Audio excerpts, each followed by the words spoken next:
Hi friends, welcome to my channel. நம்ம இந்த வீடியோல எதை பத்தி பார்க்க போறோம்னா, டெய்லி நம்ம லைஃப்ல அதிகமா யூஸ் பண்ற சென்டென்ஸ் வந்து மேக் பண்ணி பேசுறது எப்படின்னு தான் நம்ம இந்த வீடியோல பார்க்க போறோம்.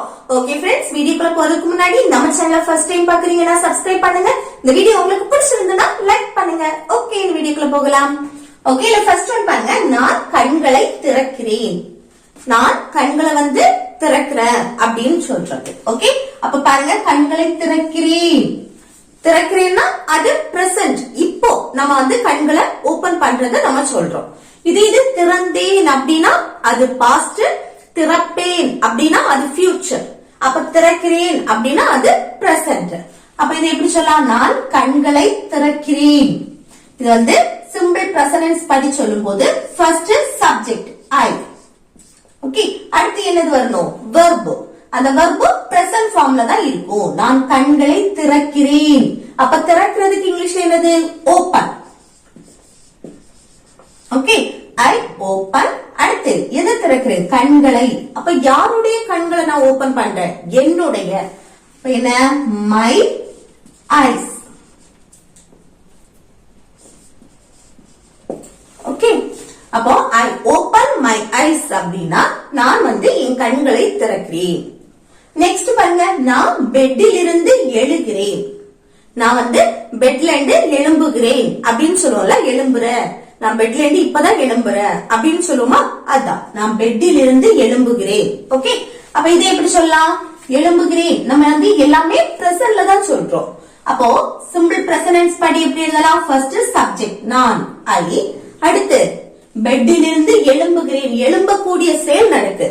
அப்ப எழும்புறதுக்கு இங்கிலீஷ்ல கெட் அப்னு சொல்லலாம், வேக் அப்னு சொல்லலாம். ஓகே, இப்போ நம்ம வந்து பெட்ல இருந்து கண் முழிச்சு பார்க்கும்போது நம்ம அத வேக் அப்னு சொல்லுவோம். அந்த பெட்டை விட்டு எழுந்திருக்கிறத வந்து கெட் அப்னு சொல்லுவோம். ஓகே, அப்போ கெட் அப். நெக்ஸ்ட் பெட்டில் இருந்து. எதிரில் எழும்புற? பெட்டில் இருந்து. அப்ப அந்த இருந்து அதுக்கு ஃப்ரம். அடுத்து பெட். ஓகே, நான் பெட்டில் இருந்து எழும்புகிறேன், எழுகிறேன் அப்படின்னு சொல்றதுக்கு I get up from bed. Okay, next பாருங்க, நான் தரையில் நிற்கிறேன். நான் பெட்ல இருந்து எழும்பி நான் தரையில நிற்கிறேன் அப்படின்னு சொல்லணும்னா பாருங்க, நிற்கிறேன் எல்லாமே பிரசன்ட்ல தான் நம்ம சொல்றோம். ஓகே, இத வந்து என்ன சிம்பிள் பிரசன்ட்லயும் சொல்லலாம், இல்ல பிரசன்ட் கண்டினியூஸ் டென்ஸ்லயும் சொல்லலாம். இப்ப நம்ம கண்டினியூஸா ஒரு செயல் பண்ணிட்டே இருக்கோம் அப்படின்னா பிரசன்ட் கண்டினியூஸ்லயும் சொல்லலாம். இது வந்து நான் சிம்பிள் பிரசன்ட் டென்ஸ்ல சொல்றேன். அப்போ நான் ஐ. அடுத்து என்ன? தரையில் நிற்கிறேன். நிற்கக்கூடிய செயல் நடக்கு. அப்ப நிற்கிறதுக்கு இங்கிலீஷ்ல என்னது? ஸ்டாண்ட். Okay, I stand. நான் நிற்கிறேன். எங்க? தரையில. அப்போ தரையில நம்ம நிற்கும் போது பாருங்க, ஆன் த ஃப்ளோர். தரைக்கு ஃப்ளோர். ஓகே, ஆன் த ஃப்ளோர்னு சொல்றோம். இல்ல எதுக்கு ஆன் போடுறோம்? ப்ரிபோசிஷன் ஆன் எதுக்கு போடுறோம்னா, இப்போ ஒரு பரந்த நிலப்பரப்பு, இந்த சர்ஃபேஸ், அதுல வந்து ஒன்னு டச் ஆகி இருக்கு அப்படின்னா அது நம்ம மென்ஷன் பண்ணும்போது ஓகே ஆன் யூஸ் பண்ணுவோம். இப்போ ஃப்ளோர். ஃப்ளோர் வந்து என்னது? ஒரு பரந்த நிலப்பரப்பு. அதுக்கு மேல நம்ம வந்து கால் வச்சு நிற்கிறோம் தானே, நம்ம டச் ஆகி அதை நிக்கிறோம். அப்போ நம்ம அதை ஃப்ளோர் சொல்றதுக்கு முன்னாடி ஆன் யூஸ் பண்ணணும். அப்போ நான் தரையில் நிற்கிறேன் அப்படின்னா I stand on the floor. அடுத்து நெக்ஸ்ட் பாருங்க, நான் பாத்ரூமுக்கு நடக்கிறேன். அப்போ நம்ம வந்து நான் தரையில நிற்கிறேன், தரையில இருந்து அடுத்து எங்க போறேன்? பாத்ரூமுக்கு. பாத்ரூமுக்கு நடக்கிறேன் அப்படின்னு சொல்றேன். அது எப்படி சொல்லலாம்? ஃபர்ஸ்ட் சப்ஜெக்ட் நான் ஐ. அடுத்து என்ன? பாத்ரூமுக்கு நடக்கிறேன். நடக்கக்கூடிய செயல் நடக்கு. அப்ப நடக்கிறதுக்கு இங்கிலீஷ்ல என்னது? வாக். Okay, I walk. நான் நடக்கிறேன். எங்க? பாத்ரூமுக்கு.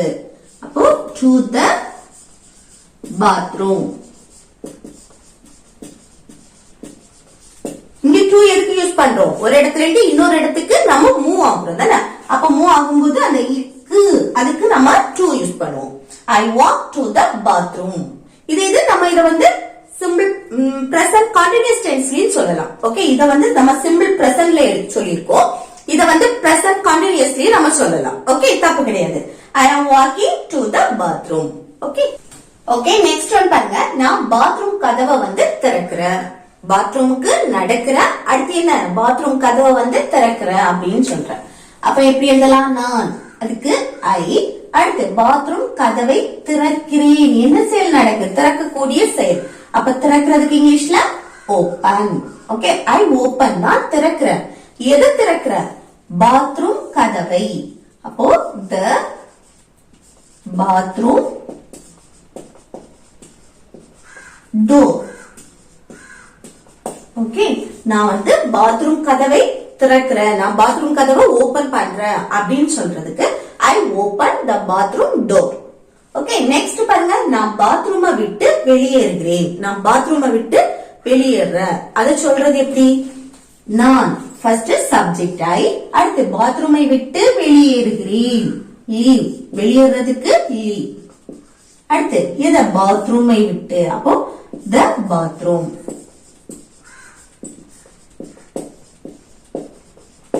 ஓகே, நான் பாத்ரூமை விட்டு வெளியேறுகிறேன், வெளியேற அப்படின்னு சொல்றதுக்கு ஐ லீவ் த பாத்ரூம்.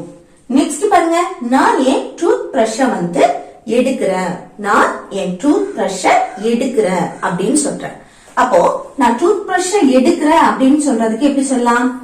நான் ஐ சப்ஜெக்ட், என் டூத் பிரஷ எடுக்கிறேன். அப்ப எடுக்கிறதுக்கு டேக். டேக்னு சொல்லலாம், பிக்கப்னு சொல்லலாம். ஓகே, பிக்கப்னாலும் எடுக்கிறதுக்கு நம்ம யூஸ் பண்ணுவோம். அப்போ ஐ டேக், நான் எடுக்கிறேன். எத? ஏன் டூத் பிரஷ். அப்போ மை டூத் பிரஷ்.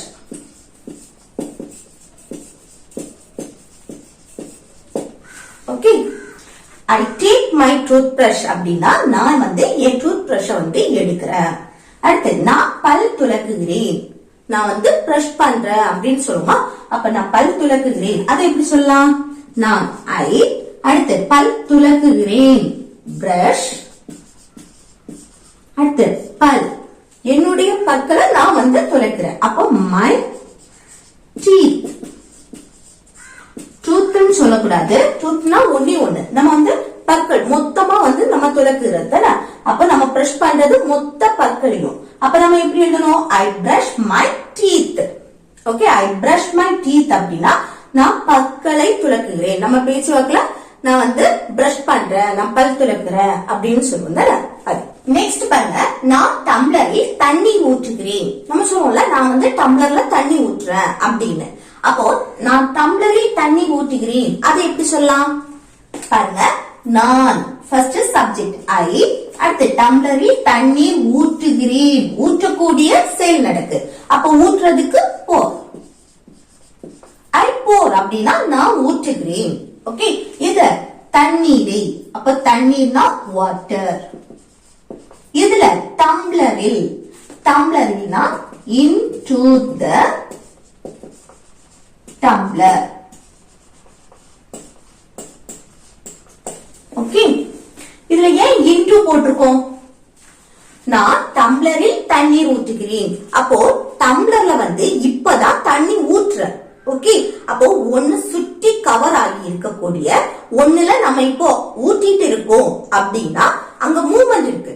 அந்த நேரம் நம்ம இன்டு போடுறோம். இப்பதான் நான் ஊற்றுறேன். ஓகே, அப்போ தண்ணீர் சுற்றி கவர் ஆகி இருக்கக்கூடியதுல நான் ஒண்ணு ஊற்றுறேன் இல்ல நான் ஒண்ணு போடுறேன் அப்படின்னா அங்க அந்த மூவ்மெண்ட் இருக்குல்ல, அந்த நேரத்துல நம்ம இன்டு யூஸ் பண்ணுவோம். இது ஆல்ரெடி அங்க தண்ணி இருக்கு அப்படின்னா சுற்றி கவர் ஆகி இருக்கக்கூடிய ஒண்ணுல பாட்டிலையும் சரிதான் இல்ல டம்ளர்லயும் சரிதான், அதுல வந்து தண்ணி இருக்கு, ஆல்ரெடி இருக்கு அப்படின்னா அங்க இன் யூஸ் பண்ணணும். ஓகே, இப்பதான் நம்ம ஊற்றுறோம், அங்க மூவ்மெண்ட் இருக்கு அப்படின்னா இன்டு. ஓகே, அதை மட்டும் ஞாபகம் வச்சுக்கோங்க. அப்ப அடுத்து பாருங்க, டம்ளரில் தண்ணீர் இருக்கிறது. இது வந்து டம்ளர்ல ஆல்ரெடி தண்ணி இருக்கு அப்படின்னு சொல்றோம். இங்க பாருங்க, இங்க வந்து இது சப்ஜெக்ட் கிடையாது. டம்ளர்ல தண்ணீர் இருக்கிறது, இப்படி லாஸ்ட் இருக்கிறது அப்படின்னு வரும்போது நம்ம என்னது தேர் இஸ் யூஸ் பண்ணலாம். டம்மி சப்ஜெக்ட், இத வந்து டம்மி சப்ஜெக்ட்னு சொல்லுவோம். Okay, there is. அப்ப டம்ளர்ல தண்ணி இருக்கு, இங்க வந்து சப்ஜெக்ட் கிடையாது.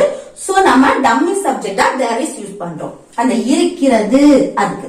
அப்போ தேர் இஸ், அடுத்து என்ன இருக்கு? வாட்டர், தண்ணீர், வாட்டர். அடுத்து எதுல? டம்ளரில். என்ன?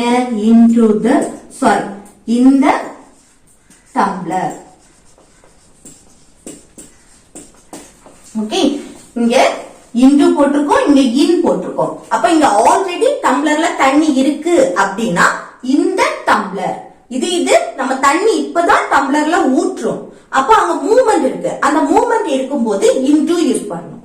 அந்த இன் எதுக்கு யூஸ் பண்ணுவோம்? இந்த சுற்றி கவர் ஆகி இருக்கக்கூடிய ஒண்ணுல நம்ம இருக்கோம் அப்படின்னா. அப்ப இருக்கிறோம்னா இன், இப்பதான் அங்க மூவ்மெண்ட் இருக்கு. ஓகே, அப்போ இன்டு யூஸ் பண்ணணும். நெக்ஸ்ட் பாத்தீங்கன்னா தரையில் தண்ணீர் ஊற்றுகிறேன். இதுக்கு என்ன சொல்லுவோம்? நான் தரையில தண்ணீர் ஊற்றுறேன். இதை எப்படி சொல்லுவோம்னா ஃபர்ஸ்ட் சப்ஜெக்ட், அடுத்து என்னன்னா verb. அப்போ ஐ போர். ஐ போர் அப்படின்னா நான் ஊற்றுகிறேன். அடுத்து எதுல? தண்ணீர். எதை ஊற்றுறோம்? தண்ணீர், வாட்டர். அடுத்து தரையில். தரையில்னா onto the floor. Onto the floor. இங்க ஆன் டு எதுக்கு யூஸ் பண்றோம் அப்படின்னா, இப்போ இங்க நம்ம இன்டு யூஸ் பண்றோம்ல, சுற்றி கவர் ஆகி இருக்கக்கூடியதுல ஒன்னு ஆல்ரெடி இருக்கு அப்படின்னா இன் யூஸ் பண்ணுவோம். இது இப்பதான் நம்ம ஊற்றுறோம், இல்ல இப்பதான் நம்ம வைக்கிறோம், அங்க ஒரு மூவ்மெண்ட் இருக்கு, அப்போ இன்டு யூஸ் பண்ணுவோம். அதே போலதான் இங்க ஆண்டு. ஆண்டு இப்போ சர்ஃபேஸ், ஒரு பரந்த நிலப்பரப்பு. அப்போ அதுல ஒன்னு இருக்கு, ஆல்ரெடி இருக்குன்னா ஆன் யூஸ் பண்ணுவோம். இப்பதான் அங்க ஒண்ணு வைக்கிறோம், இல்ல ஒண்ணு ஊற்றுறோம் அப்படின்னா அங்க ஆண்டு யூஸ் பண்ணணும். ஓகே, இப்போ ஃப்ளோர். ஃப்ளோர்னா ஒரு சர்ஃபேஸ், பரந்த நிலப்பரப்பு. அதே போல டேபிள், சேர், இப்படி நம்ம சொல்லுவோம்ல, இது எல்லாமே என்னது? பரந்த நிலப்பரப்பு. அதுக்கு மேல ஒண்ணு டச் ஆகி இருக்கு அப்படின்னா அங்க ஆன். அதே போல இப்பதான் நம்ம ஒண்ணு வைக்கிறோம், இல்ல இப்பதான் நம்ம ஒண்ணு ஊற்றுறோம் அப்படின்னா, கொட்டுறோம் அப்படின்னா அங்க ஆன் டு யூஸ் பண்ணணும். ஓகே, அப்போ I pour water onto the floor அப்படின்னா நான் தரையில் தண்ணீர் ஊற்றுகிறேன். அடுத்து ஒண்ணு பாருங்க, தரையில் தண்ணீர் இருக்கிறது. நம்ம சொல்லுவோம்ல, தரையில தண்ணி கிடக்கு, பார்த்து வாங்க அப்படின்னு. அப்ப தரையில தண்ணி கிடக்குது, இருக்குது, ரெண்டுமே ஒண்ணுதான். ஓகே, அப்ப இது எப்படி எழுதலாம்? தண்ணீர் இருக்கிறது, தரையில் தண்ணி கிடக்குது அப்படின்னு சொல்லும்போது dummy subject there is. Okay, இருக்கிறது இல்ல சப்ஜெக்ட் கிடையாது. சோ அந்த இருக்கிறது அப்படின்னு சொல்லும்போது there is. இருந்தது அப்படின்னா there was. அப்போ there is. அடுத்து என்ன? வாட்டர். தண்ணீர், தண்ணீருக்கு வாட்டர். அடுத்து தரையில். தரையில்னா on the floor. Okay, on the floor. இப்போ இங்க ஆன் எதுக்கு யூஸ் பண்றோம்? ஆல்ரெடி அங்க தண்ணி கிடைக்குது, அதனால ஆன் போடுறோம். ஓகே, சர்ஃபேஸ், பரந்த நிலப்பரப்புல தண்ணி கிடைக்குது, அதனால ஆன். இங்க தண்ணீர் இப்பதான் ஊற்றுறோம், சோ ஆன் டு போடுறோம். ஓகே, டிஃபரன்ஸ் புரியுதுல? நெக்ஸ்ட் பாருங்க, நான் சிங்ல கிளாஸ் வைத்தேன். நம்ம சொல்லுவோம்ல, நான் சிங்ல கிளாஸ் வச்சேன் அப்படின்னு. அப்போ சிங்ல கிளாஸை வைத்தேன், வச்சேன் அப்படின்னு ஆல்ரெடி நடந்து முடிஞ்சது, பாஸ்ட். அப்போ இது எப்படி சொல்லலாம்? ஃபர்ஸ்ட் சப்ஜெக்ட் ஐ, அடுத்து சிங்கிள் கிளாஸை வைத்தேன், வைக்கக்கூடிய செயல் தான் நடந்திருக்கு. அப்போ வைக்கிறதுக்கு இங்கிலீஷ் என்னது? புட். அதோட பாஸ்ட் ஃபார்ம் வைத்தேன் அப்படின்னாலும் புட் தான். ஓகே, ஐ புட், நான் வைத்தேன், நான் வச்சேன் அப்படின்னு சொல்றது. ஓகே, அடுத்து எது? கிளாஸை. அப்போ த கிளாஸ், த கிளாஸ். அடுத்து எங்க? சிங்கிள். அப்போ இந்த சிங். இங்க எதுக்கு இன் போடுறோம்? இப்போ சிங்னா என்னது? சுத்தி கவர் ஆகிருக்கும், நம்ம மேல வைக்கிறோம்.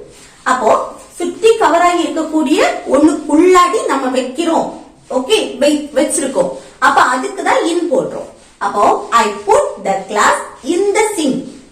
ஓகே, இது வச்சிட்டு இருக்கோம் அப்படின்னு அங்க ஒரு மூவ்மெண்ட் இருக்கு அப்படின்னா இன் டு போடணும். ஓகே, அப்போ நான் சிங்கிள் கிளாஸை வைத்தேன் அப்படின்னா I put the glass in the sink. Next பாருங்க, நான் என் அலமாரியை திறக்கிறேன். நான் என்னுடைய அலமாரியை திறக்கிறேன். அப்ப எப்படி சொல்லலாம்? நான் திறக்கிறேன். அதுக்கு ஐ ஓபன். ஃபர்ஸ்ட் சப்ஜெக்ட், அடுத்து verb. திறக்கக்கூடிய செயல் நடந்திருக்கு. அப்ப நான் திறக்கிறேன், ஐ ஓபன். எதை திறக்கிறேன்? ஏன் அலமாரி. இப்ப நான் துணி வைக்கக்கூடிய அலமாரி, அந்த துணிமணி வைக்கக்கூடிய அலமாரி நம்ம என்ன சொல்லுவோம்னா என்னுடையது மென்ஷன் பண்ணும்போது மை வார்ட்ரோப்.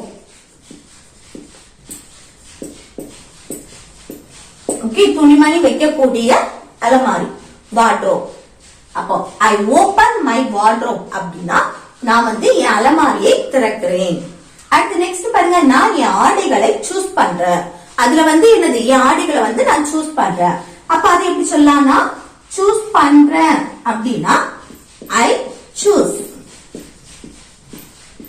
இப்ப பிரசன்ட்ல நடக்கிறது சூஸ் பண்றேன். ஐ சூஸ், நான் சூஸ் பண்றேன். எது, என் ஆடைகளை. My clothes. Okay, my clothes. இப்ப நான் என் ஆடைகளை சூஸ் பண்றேன் அப்படின்னா I choose my clothes. Next பாருங்க, நான் வந்து ஃப்ரிட்ஜை திறக்கிறேன். அப்போ நான் ஃப்ரிட்ஜை திறக்கிறேன் அப்படின்னா அது எப்படி சொல்லலாம், அதை எப்படி சொல்லலாம்னு சொல்லிட்டு கமெண்ட் பாக்ஸ்ல கமெண்ட் பண்ணுங்க. ஓகே ஃப்ரெண்ட்ஸ், இந்த வீடியோ உங்களுக்கு யூஸ்ஃபுல்லா இருக்கும்னு நினைக்கிறேன். யூஸ்ஃபுல்லா இருந்துச்சுன்னா இந்த வீடியோக்கு லைக் பண்ணுங்க, உங்க ஃப்ரெண்ட்ஸுக்கு ஷேர் பண்ணுங்க.